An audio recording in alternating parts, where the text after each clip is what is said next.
Thinking about leaving your soul-sucking 9 to 5 job, one of the biggest struggles I see people, especially as women, face is the idea of having that safety net, that enticing perks and benefits, and listening to that head trash of what will people think if I leave. I totally get it, and I've been where you are. That's why I created a free guide to help you if you're thinking about putting in that notice. It's called Unlocking Your Exit Plan. Discover 5 things you need to do before leaving your 9 to 5. This guide is filled with worksheets and steps so you will have hand holding along the way. You can download your copy in the link in the show notes, and again, it's totally free. Now back to today's episode. Hey there, let's face it, today's internet world is so saturated and everyone is fighting for that number one spot to be visible. It is no longer about running ads and having thousands of people on your email list. It is about building relationships and networking with others to grow your business and become visible. Hi, my name is Candace. I'm a podcast launch strategist and I help service-based business owners develop and deliver their message to the world by using platforms like podcasting and bringing valuable content to those who need to hear what they have to say. Welcome to the Hello C.S. Dorsey podcast. Welcome back to another episode of the Hello C.S. Dorsey podcast. I have Terry here on the show. Terry, how are you doing today? I'm great. Thank you so much for having me on here, Candace. Awesome. We're so happy to have you on. So tell everyone who you are and what you do. Okay. My name is Terry Begue, as you said. In my company, I've owned a painting business, Begue Painting Incorporated, since I was 18 years old. And so that's been like 43 years now. And I still love what I do. We really niched our business to where we just do certain types of paint jobs that pay the best, and we're in and out quickly. And it took me a lifetime to get to that point, but I'm finally there and I've had so much success with it. I wrote a book about it, and that's kind of what brings me here today. Awesome. I can't wait to dive into that. That is so amazing. So let's talk about the inspiration behind starting your business. What was that like for you? Going through school, my friends, they all were going to go to college or get a job, of course. And I thought, yeah, that's what I'll do as well. But I went to college for about 4 weeks and I realized college isn't for me. And then I went through a lot of jobs, like 3, 4, 5, when I was just 17, 18 years old. And I didn't get fired. I just was never happy working for somebody and I couldn't figure out what was wrong. And I finally realized I read a book about entrepreneurship, and I realized when you have that mindset, you're just unemployable almost. And I think that's what the thing was for me, because I started my painting business when I was 18 years old. And I knew within a week that was what I was going to do the rest of my life. And that's been 43 years now. Wow. That's Yeah. amazing. Running a painting business maybe isn't the most exciting thing in the world, but it's been great because I just work for homeowners, people who own their houses. I don't get into big industrial and commercial jobs and things like that. So it's really all about relationships. And I've learned so much about what it takes to be successful in a service industry business, because once you learn a few certain things, it's all about customer service. And after that, the business will start to just feed itself and grow. I haven't advertised since 2012 and my business still grows every year. Oh, that's wonderful because it's word of mouth, huh?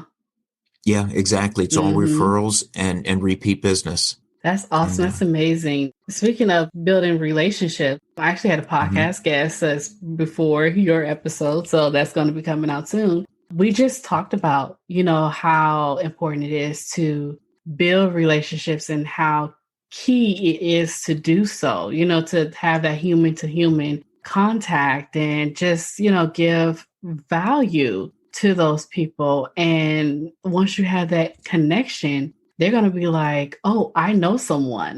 Could you imagine like that one person knows maybe 10 people and they tell those 10 people about you? How awesome that is, So I love word of mouth and connections and building relationships and networking. So I think that is so awesome.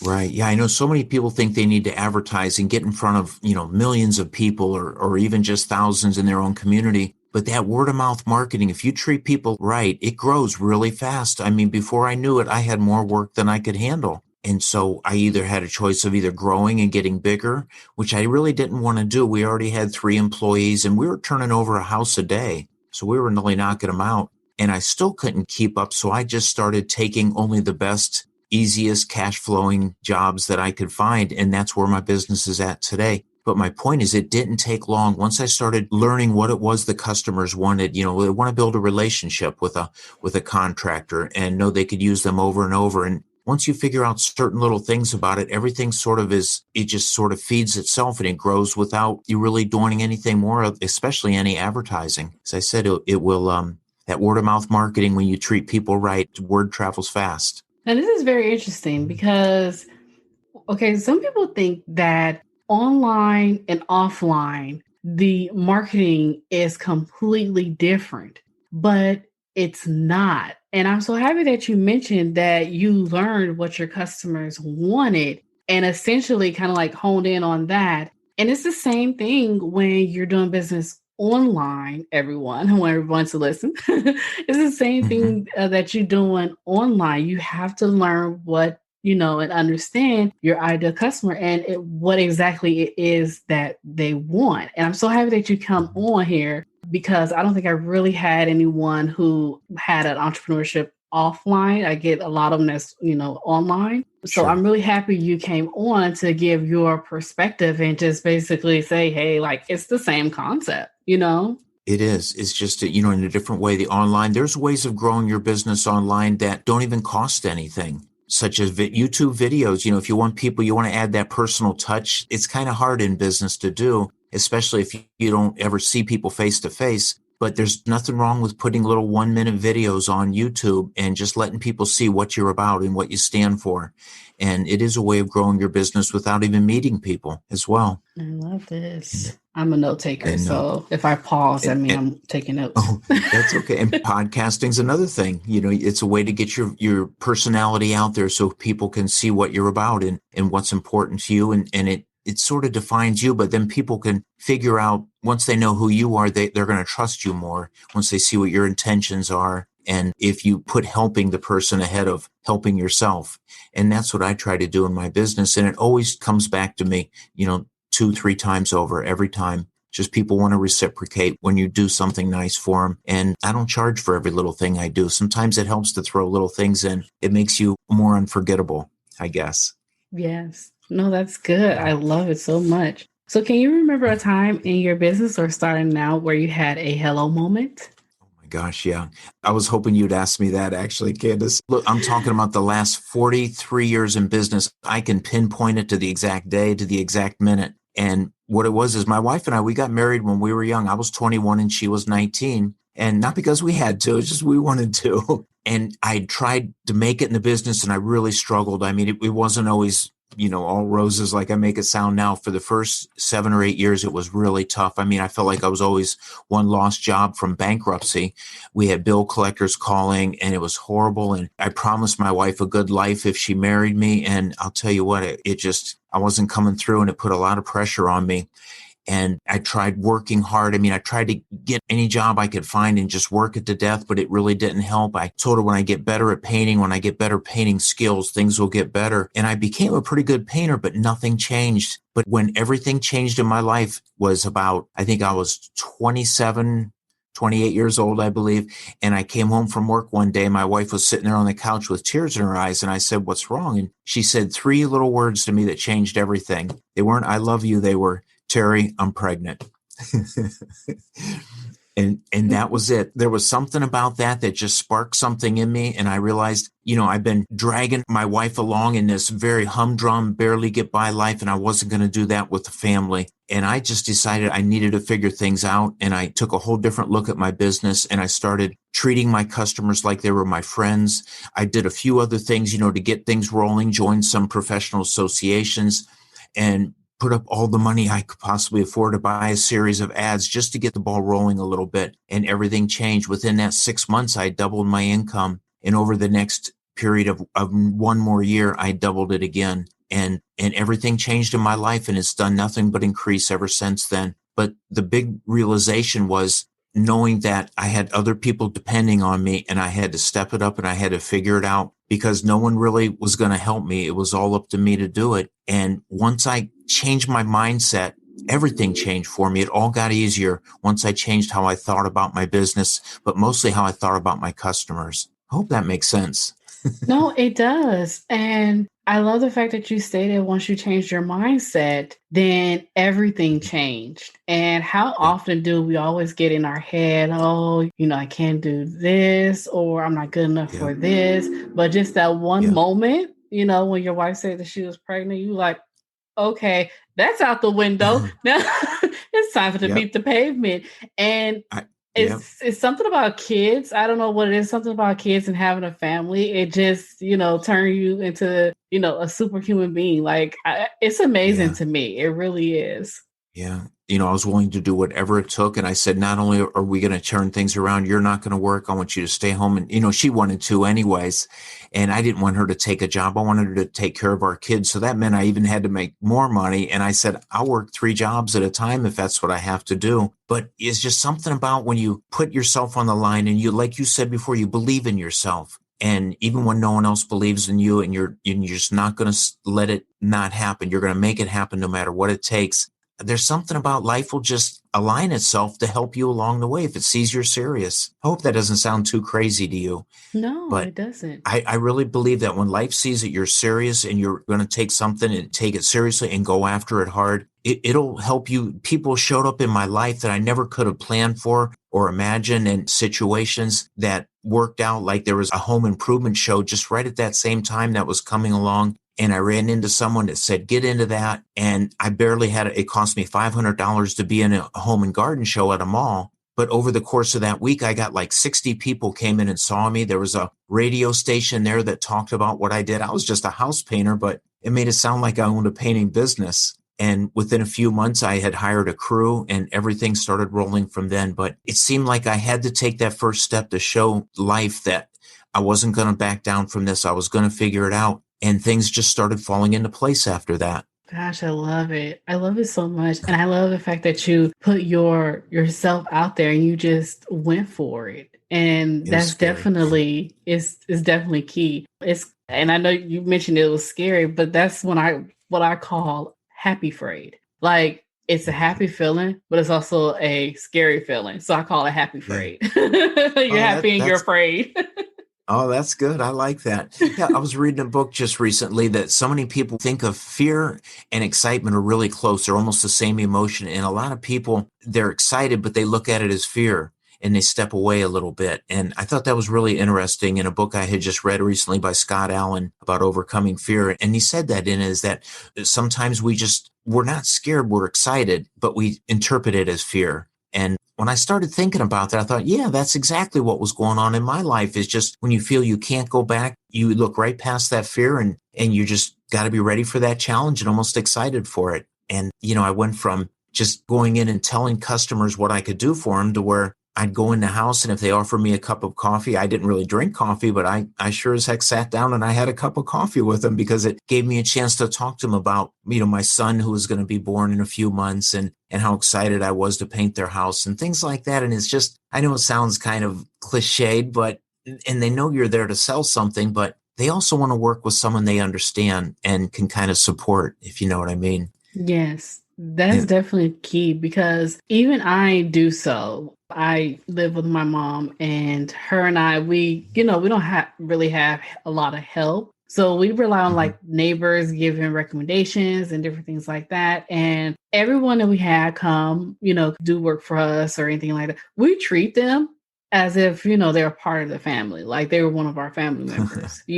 And when they come, they're shocked as to, when we give them extra because we're like, it's something about them. Like maybe we don't know if it's their humble spirit or, the fact they do a really good job too. But it's the fact that, they come to us, they do the job, they're very humble about, presenting how much they charge and everything. And we're like, yeah, no, we're gonna give them more. And they just keep coming back. And it's like, they're it's like their Oh, that's good. family. It's That's my pastor always say, if you're gonna go 1 mile, go two.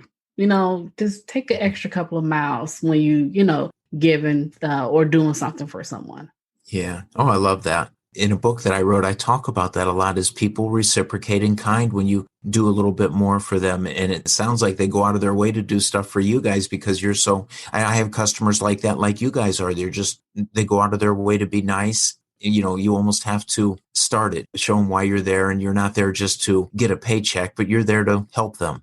Selling becomes more about helping, and then it doesn't feel like you're selling, if you know what I mean. Because that was my biggest obstacle to overcome. Is I had a brother-in-law in my family who was a used car salesman, and he would always brag about how he sold a car for like $1,000 more than the dealership even wanted, and so proud of himself. And I hated that, and it just seemed so, I don't know, just like you were stealing. So I really shied away from selling until I figured out and looked at it differently, like selling is helping. The people are there, they're going to pay you, but they're paying you for a service. And I always try to give more, than what I get. And I always end up getting it back, just like what you said right there with when people work at your house, you always give them a little bit more. And that's the way it should be, I think. That's fantastic. Yes, I Yeah. agree. Because it's like you are doing us a service because we can't do this.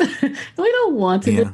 this. So, and we're so grateful that when people come in and help us around the house and everything. So it's truly a blessing for us. So we're like, look, you saved us pain, backache, leg aches, Yeah.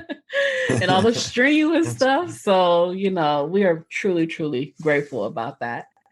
Hey there, C.S. Dorsey here. We thrive on awesome feedback from our listeners because you make the show. Now, I would like to ask you to take a moment to comment, share, give a rating, or share your hello moment. Once you've done that, take a snapshot of the review and tag me on Instagram at csdorsey_hello. I cannot wait to hear from you. So let's talk about dream it, do it, scale it. Could you talk more about that? I wrote a book. It's called Attract and Keep Customers for Life. And I use my painting business as a lot of examples, but it applies to any service business and almost anyone who sells a service, which is really everybody. We're all selling something, right? Or an idea or a dream. We just have different names for it. But dream it, do it, scale it is really, if you imagine something and you want it bad enough and you can see it clearly, there's a really good chance you can make it happen. And some people think just because life hasn't given that to them that it's not going to happen. But maybe it's just life saying that you're just not there yet. Just keep going. And I never quit on dreams. I always keep going and going and going until it works out for me. And I've tested it in other different areas of my life. And I haven't always had 100% success in everything, but I usually come out on top most of the time. But it's not because I'm lucky. It's just because you got to have that attitude that you can make it happen if you're determined to make it happen, Yes, I love it so much. One question I wanted to ask you. So you've been painting Mm-hmm. for 40 years. Have you ever Mm-hmm. thought about doing something else? Well, yeah, I have actually. And I did. I wanted to write this book, and it's been a dream of mine. That was a dream of mine for maybe the last 10 years. But it wasn't until just a few years ago, I've been playing around with it. And then I had, because I painted so much, I had to have shoulder surgery, and I knew I was going to be down for about 8 weeks. And I thought, okay, that's all I need. 8 weeks. I can write my book while I can't paint or anything. Well, that 8-week book took me 8 months, but I stayed with it and I got it done. But that was a big dream of mine that was outside of painting. And I'm still working on that because I'm turning that book now into people are saying the book is inspiring, but they want to know how to do what I actually did. So I'm in the process now of creating a course that's based on the book, because the book is like based on what I call 4 abilities. And that's likability, believability, trustability, and wowability. It's like the different stages of selling, but it's just through believing in yourself, being likable, building trust, because it all comes back to trust. And the foundation of trust is relationships with your customers. I love it. I love it. And I love the fact that you stuck with one thing and you grew it, you scale it, you essentially over the years figure out how you do things better, but it was still within that same niche. And I think that is very important to let people know that it is doable. You don't have to be all Yes. over the place. Sometimes we're Yeah. like, oh, I'm here, I'm there, I'm there. But you can actually do that one thing and keep and grow it, but do different things within that one thing. Yeah.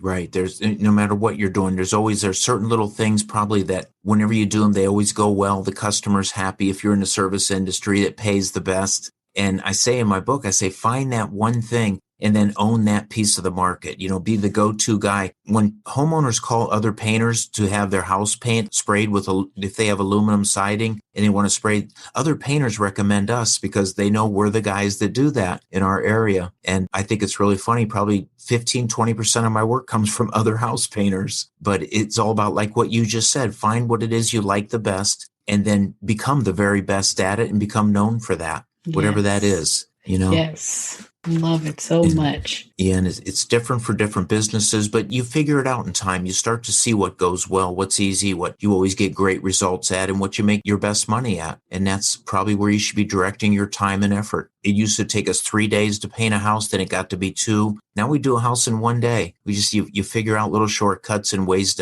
without skimping on the quality, we just find different tools and different ways of doing things so we can get in and out and turn jobs over quicker. In Ohio, we only have about 8 months where we can work outside. But in that time, we paint almost 100 houses, just 3 of us.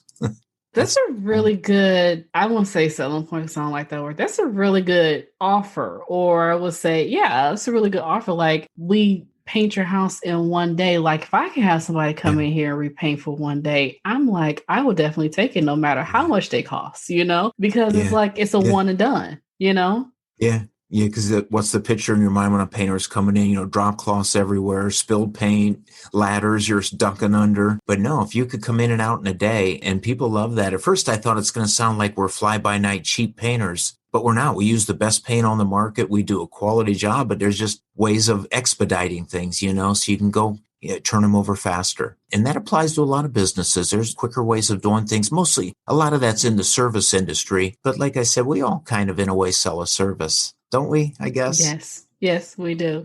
And and a lot of people will pay more definitely for expedited service. For those of you who's listening out there. So if you have a service that you're doing and you want to streamline it and make it, to where so you could do it in a day, people will pay. People will pay for that 1 day service. They will. That's so awesome. Yes. Yeah, they see it's a well thought out system, and it has to be that way to be able to move things along quick. And they like that. It looks very professional to do it that way. I agree. So, any last minute advice you have for our listeners out there? Any advice as far as dream it, do it, scale it? Yeah. I guess to kind of keep it in general terms, the biggest advice I could give is no matter how tough things seem in your life, the very starting point is you got to believe in yourself, because it doesn't matter what other people think about you. It's having that courage to step up and just keep pushing forward, wherever that is, whatever the path is. Don't give up, believe in yourself and just don't stop. Just keep pushing forward. Try to do something every day that moves you a little closer to your goal, even if it's nothing more than reading a couple pages of a self-help book. I literally read hundreds of books when I was trying to figure out what I was doing with my life. And it helped me a lot. It helps you connect better with people. And remember that people are the pathway to your success a lot of times. I used to think of my customers as an obstacle, either they won and didn't hire me or I won and got hired. But when I started thinking of people as actually the pathway of my success, I started treating them like my friends, and they started treating me the same way. And everything changed at that point. So set your goals and try to do something every day to move a little closer, even if it's nothing more than getting up a half hour early and reading.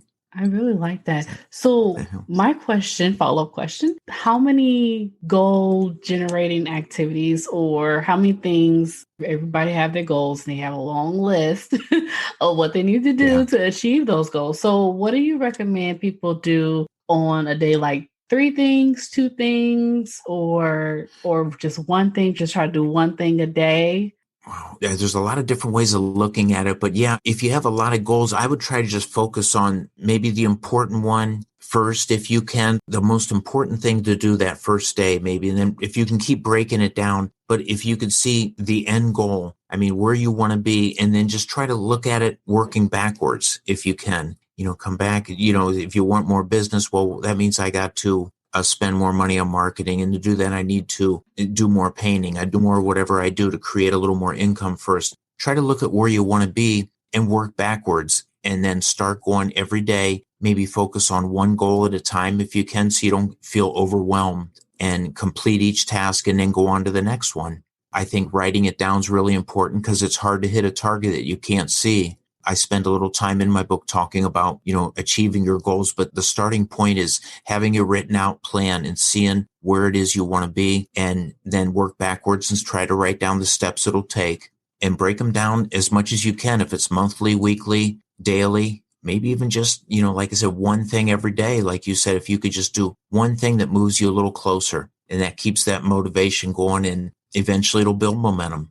I believe And that really happens. It's just the key is not give up. Just keep pushing. I love it. Don't give up And and keep pushing. I love it so yeah, much. So, where can everyone find you? you can find my book on Amazon. You could either Amazon search my name, Terry Begue, or you can also put the title of my book in an Amazon search, Attract and Keep Customers for Life, and it'll show up. Or if you want to go to my website, it's at terrybegue.com. And I have a blog on there, a lot of articles. I think one of the articles on that blog is goal setting, how to achieve your goals, and a lot of useful tips for just people skills sort of things, interpersonal skills. And that seemed to me, it was my mantra throughout the book, is work on your people skills more than your technical skills, because it'll speed your success faster, because people are the pathway to success, I believe. I love it. I love it Okay. so much. And we're going to link all those in the show notes so people can click and go directly to you or purchase your book. It's awesome. Great. Terry, thank you so much for being on the show today. Oh, I had such a good time, Candace, and I wish you all the luck with the podcast and everything. I really had a great time, and thank you for letting me tell my story. I really do appreciate that. Yes, of course.